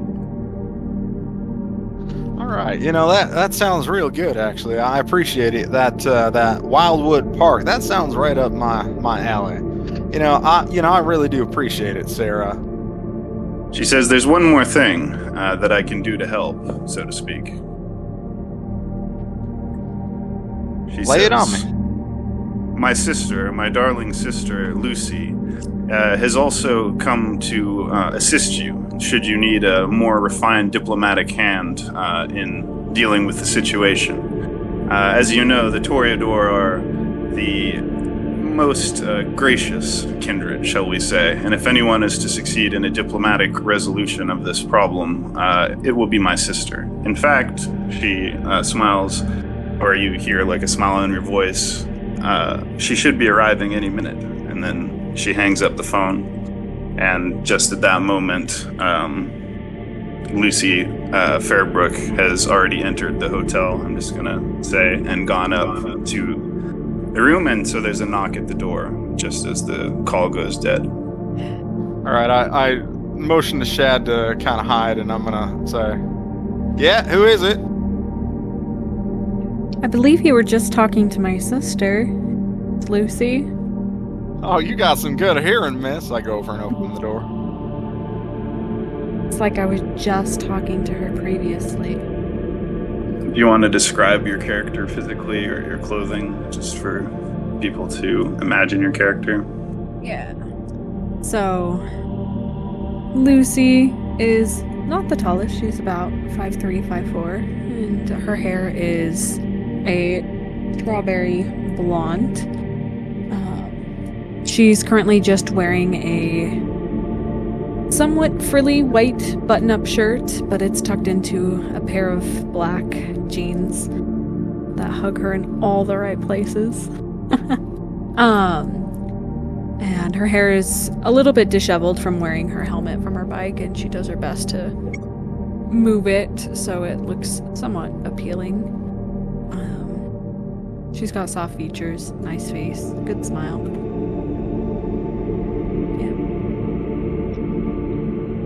So this is the person that you see enter your apartment room, or at least standing on the other side of the door as you open it.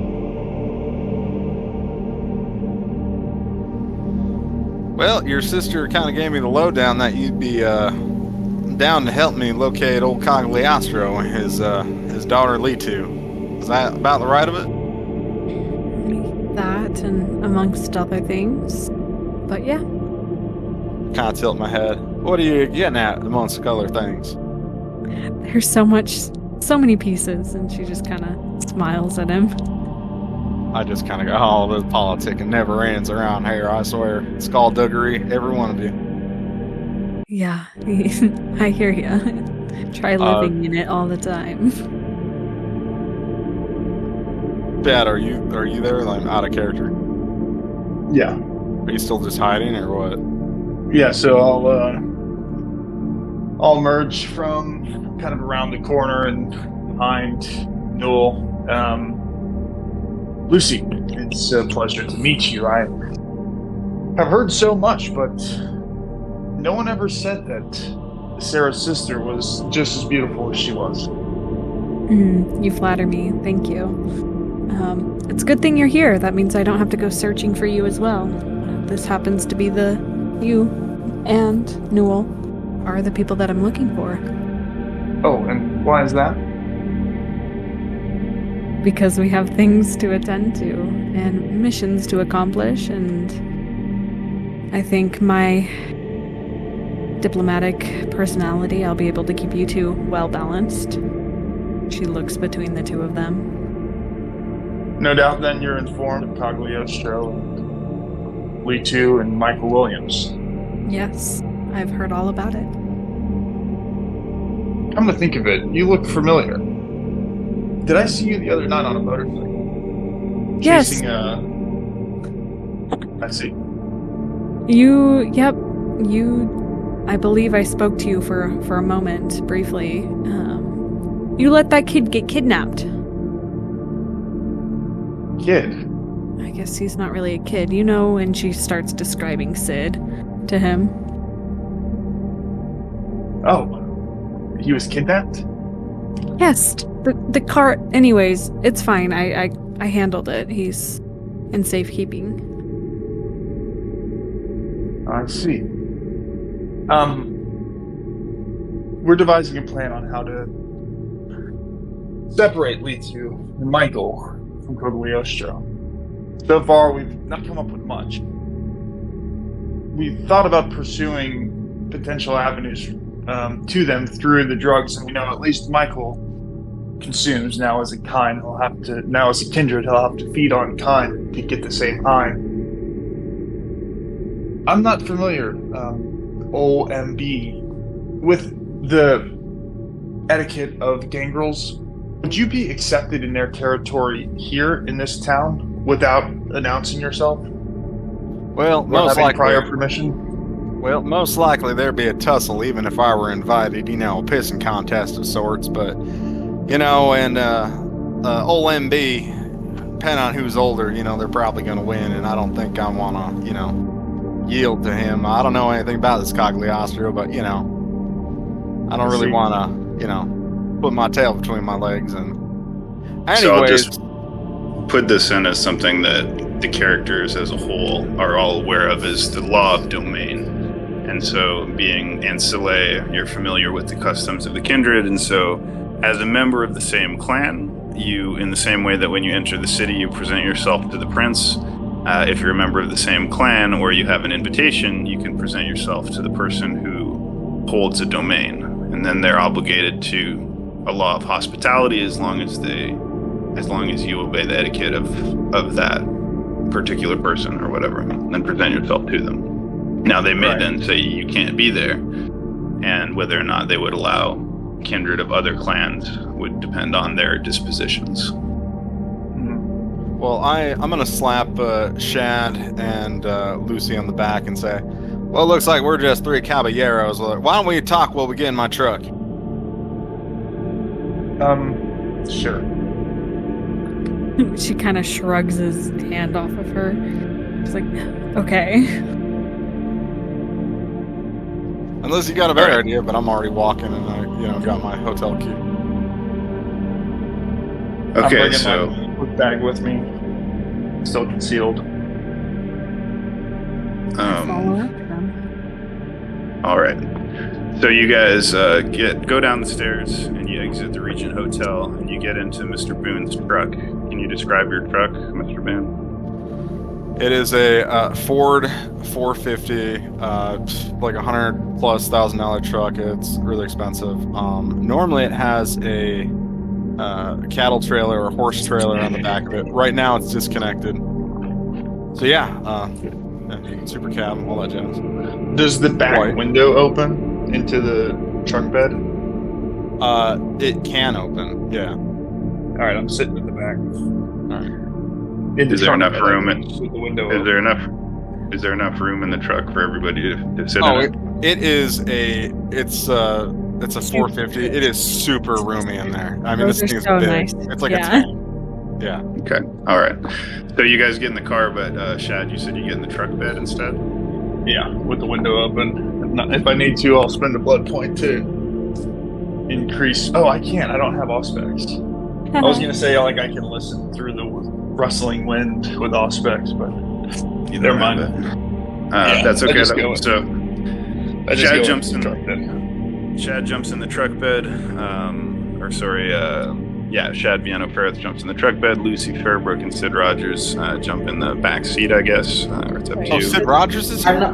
not even there. No, I'm sorry. Sid Rogers is not there. My mistake. Sorry. Lucy Fairbrook and Shad Viano Ferris get in the trunk, or the truck bed, and run her back seat, Estremia.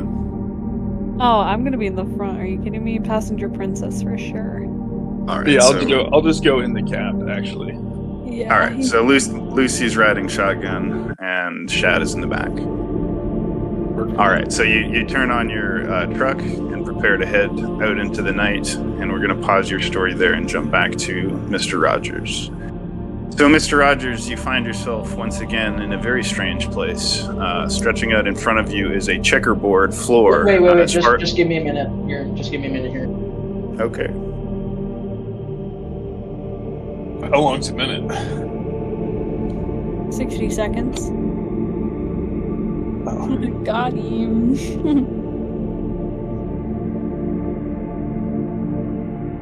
What kind of Okay, music go ahead. is in their truck? Oh, Hmm. never mind. All right. So right now, you find yourself in a very strange place. You can't remember how you got here, but you are standing on a very large black and white checkerboard floor, as though it's made of obsidian and marble, an alternating rectangular or square grid-like pattern, and it stretches out as far in front of you as you can see.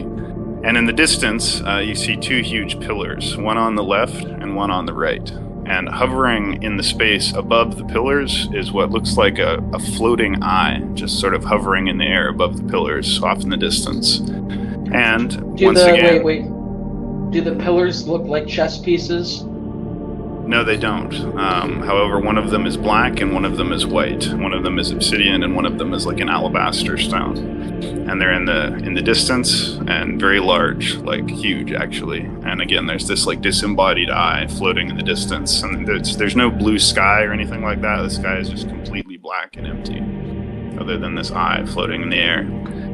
Now, off in the distance, you suddenly see, you didn't think you saw it, but as you look back, you see a little pink rabbit that you've become familiar with from your past dream. But it's so far away in front of you that it looks small, but you can tell it's looking back at you and wagging its little tail. Am I like restricted or anything? Like, can I move? I'm not tied down or anything? No, you find yourself completely unencumbered, standing in this environment. You're not tied down or anything like that. I'll follow the rabbit. Okay, so you begin following the rabbit, and it's not moving, but as you keep walking, you have this strange sensation like you're not getting any closer. The rabbit's still in the distance, and no matter how far you walk, it just seems like it's receding into the distance in front of you towards the pillar and towards the eye.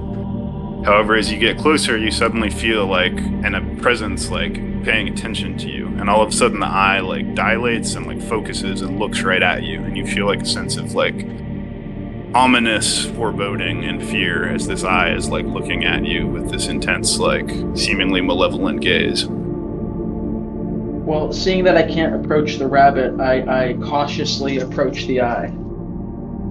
So as you approach the eye, strangely enough, you do seem to get closer. And as you do, the eye looms larger and closer over you, and the whole time it's just staring at you and tracking your progress as you get closer and closer, and you find yourself in front of the two giant pillars, one on the left and one on the right. Black one on the left, white one on the right. So I look at the eye and I say sort of sheepishly, like, can you talk? Where am I? There's no answer. However, you become aware of a feeling of ecstasy and bliss suddenly coming over you. And as that happens, the scenario that you find yourself in begins to blur and fade. And gradually, slowly, your eyes open and you find yourself sitting in the leather chair where you fell asleep. But something's wrong. You're not sure what, but you feel this overwhelming ecstasy and pleasure, and then suddenly the feeling fades, and you sort of come back to your senses. And you see Elizabeth Fairbrook standing over you, smiling and sort of wiping her lips with the back of her right hand. And she says, "Ah, Mr. Williams, you're awake. I must apologize for this terrible breach of the usual etiquette. I hope you'll understand." And as you come to your senses, you realize that you are bound by black silk cords by both hands tied to the chair. And furthermore, you have two saline bags essentially attached to you. One of them is in your left arm, and it's just a clear water. And then on the other side, you have a needle in your right arm, and there are 3 blood bags on like a medical hook that you can see are being draining out of your blood. Yes. I say like something like, "Man, is my blood like extra special to vampires or something? Does it taste super good? Is it like Kool-Aid or something?" He smiles and says, "You might say that, yes. Although there's more to it than the simple exotic flavor, which I must admit is truly divine." He smiles and says, "I hope you will forgive me this indiscretion. But do not fear, I mean you no harm, nor will I intend to keep you prisoner like the Setites that my daughter freed you from. I think you'll agree, as a price for your freedom, a few small morsels such as these is a fair compensation." I mean, I don't think 3 blood bags is a morsel, but yeah, sure. She smiles and says, "And do not think I lied to you. I do indeed have something very special, a gift. I think you will find it very useful." And as she says that, a man wearing like a black hooded robe comes out from behind one of the bookshelves holding this book with like, it's a large, thick book with like a really nice like dark green leather cover and a red like bookmark, you know, those silk bookmarks that are attached to the book is like hanging out of it on a specific page. And on the front of it, it is written the Fey Morgana. That's what it says in gold lettering. And the man, you can't see his face, completely in shadow, but he comes forward and he puts the book on your lap. And then as he puts the book on your lap, Elizabeth snaps her fingers, and suddenly the silk cords that are wrapped around your arms just fall to the ground, and you're free. And then the man in the black robe goes and extracts both needles from you, from your arms. And she says, I must thank you for your patience. I think you will find this particular tome an extremely rare find. I had to travel all the way to Scotland to recover it from an ancient castle. It will tell you much that you will find useful, information that you may not be able to find elsewhere. I would like to point out, I don't know if I'm maybe wrong about this, but I'm pretty sure the whole Fae thing is actually an Irish cultural thing. Fair enough. Ireland, then. Yeah. But, regardless, she gives you this book and says, "This is a gift from myself to you. I hope you will accept it as a apology for this assumption on my part." Thalor comes with Indo-European traditions, which originated near modern-day Iran and went north through Russia, up through Norway, even, and includes Scotland and Ireland. Okay, so okay, Scotland. okay. So she did Sure. recover it from a Scottish castle. Regardless, Okay. You were immediately able to tell with your knowledge of, what did you say it's called for you? It's called, okay, I'll spell it out for you, so so it's Greymayre, Greymare. Okay. So, you are able to tell without rolling, just by the title of the book, that this is a book of Fey lore, and you know at least enough to know what, the basics of what that means, at least in human culture, like the concept of the Fey. So, anyways, you've been given this book, and she says, "Now, I have a further favor to ask of you, Mr. Rogers." And I say, yes? She says, "I would like you to return to the custody of my daughter, Lucy Fairbrook. She will ensure that you are safe, or at least help to ensure your safety well under my protection. You see, I am not the only one with an interest in your unique characteristics, and to be perfectly frank, the unique characteristics of your vitae. You will be safest under their protection. On your own, it's only a matter of time before you fall into the custody of the children of Set or the Sabbat. They've already shown that they are looking for you. And if it were not for my daughter's timely intervention, I shudder to think what might have happened. The Setites are an ancient and truly evil clan, even by the standards of the kindred. They worship in ancient darkness, and to fall into their clutches is surely a fate worse than death."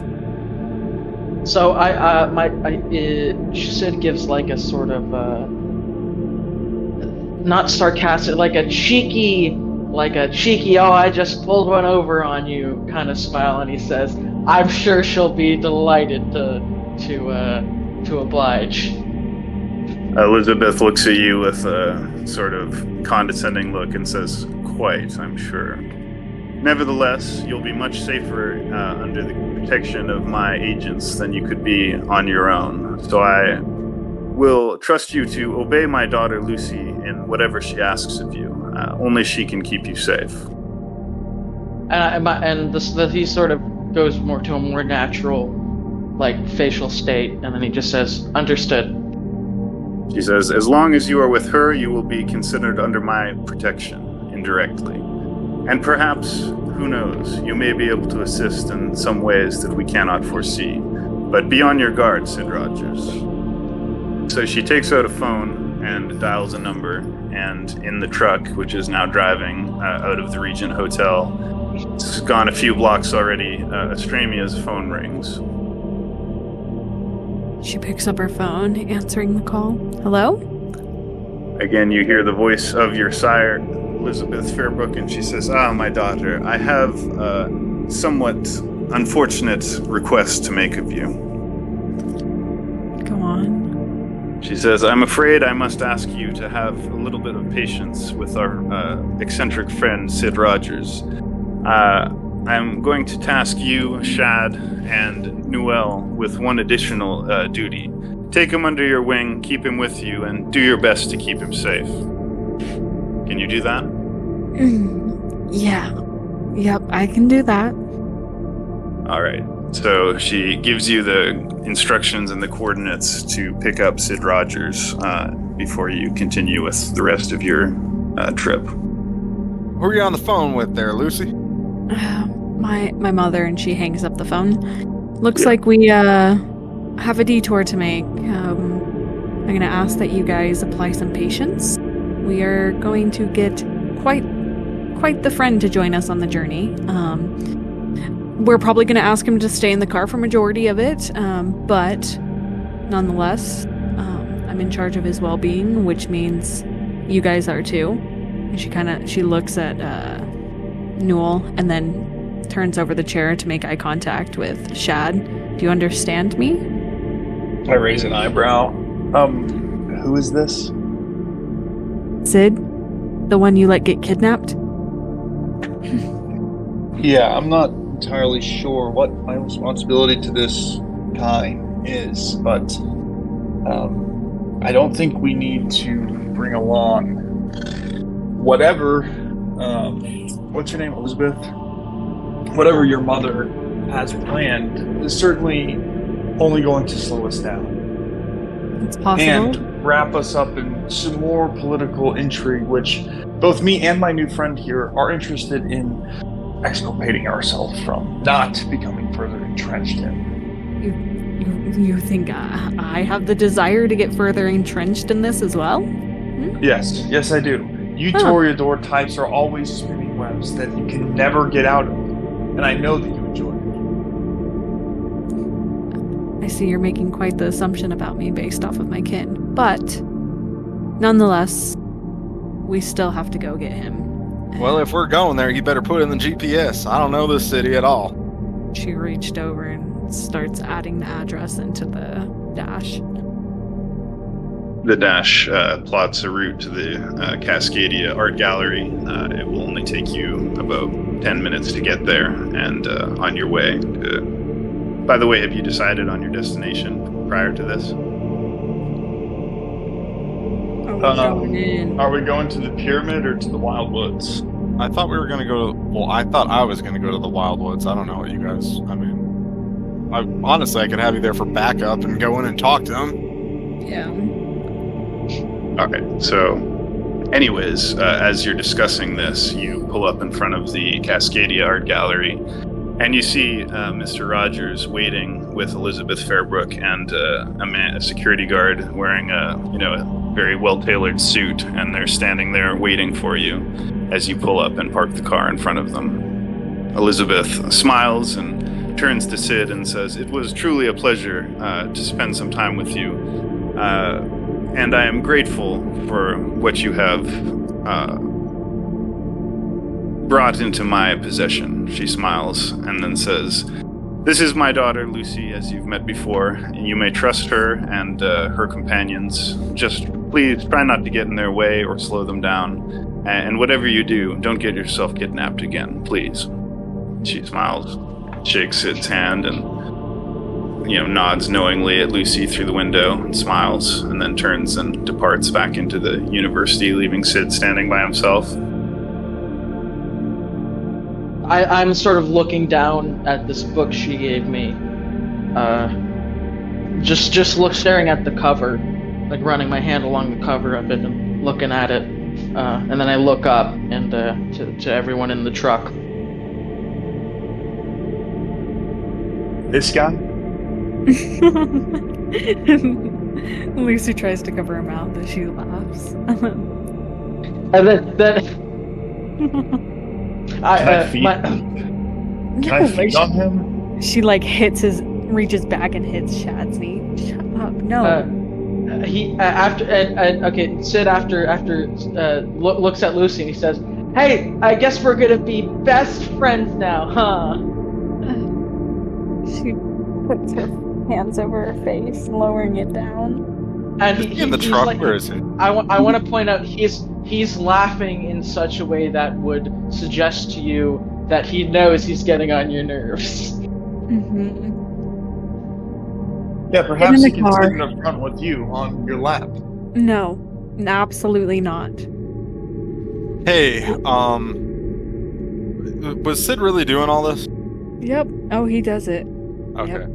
So, I'm gonna really quick grab something out of the back, and I'm gonna go run over to him, and I'm going to attempt to gag him with vet wrap, with big, thick vet wrap. I'm gonna try to gag him with that and Ooh. wrap him up in it. Ooh, What don't, is this? Look, Um, I'm What is gonna say. gag wrap? Yeah, basically, I'm gonna it's Make vet him be wrap, quiet. but it will work for this. I'm gonna try to gag him. What is that though? Vet wrap?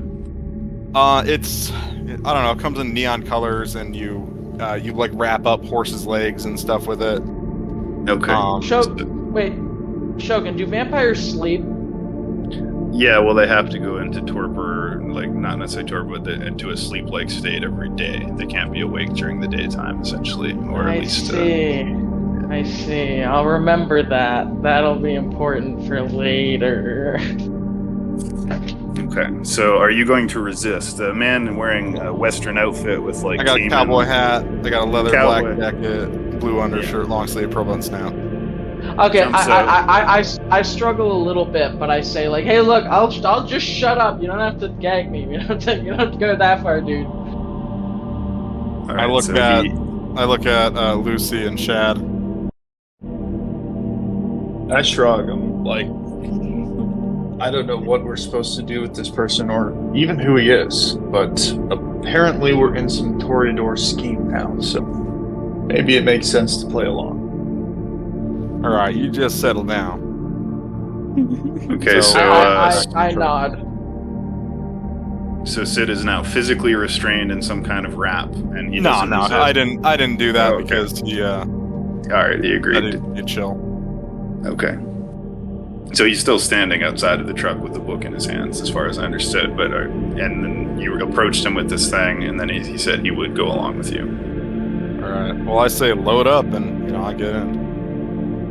Okay, so is it like a 4-door truck or like a 2-door truck? Like, Yes, so it's there's, like, 4-door. door. It's huge. It's like This the thing's biggest a truck you've mansion ever on seen. wheels. Yeah, it's like the size of a van inside the cab alone. And if 4 you're feet off not the Okay. ground. if you're not careful, you're going to be underneath the back under the topper. So. Okay, so I guess I get in next to Shad there. I assume that's the free seat, huh? Mm-hmm. Right. Yeah. So you behind sit the down. driver.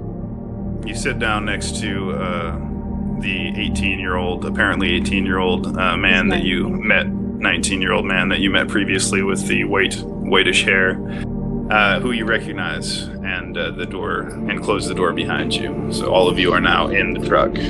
So I just want to ask the players, would this be a good time for us to wrap up the session, or do you want to continue to play for a bit? I mean, I'm this okay with seems keeping like on. This is a good spot if we stop. Yeah. Agreed. yeah, Agreed, this is a good place to stop. Yeah. yeah. Okay. Well, we'll wrap up the campaign here then. Everybody did a great job. Thank you so much. Great role playing, great dialogue, great just like flowing with everything. So everybody give yourself 7 XP points.